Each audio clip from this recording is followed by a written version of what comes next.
Sinabihan ko yung isang congressman, sabihan ninyo si Martin Romualdez na hindi pwede chap-chapin ang classroom construction na 5 billion.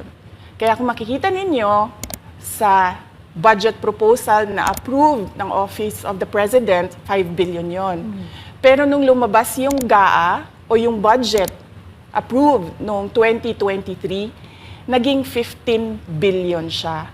Dahil hindi nga ako pumayag na kunin yung 5 billion, dinagdagan nila ng 10 billion yung classroom construction ng Department of Education. Yung 10 billion na yon hindi kontrolado ng Department of Education. Controlled yon ni Congressman Zaldico at Congressman Martin Romualdez. Hindi ko na kailangan ng corroborative witness dito.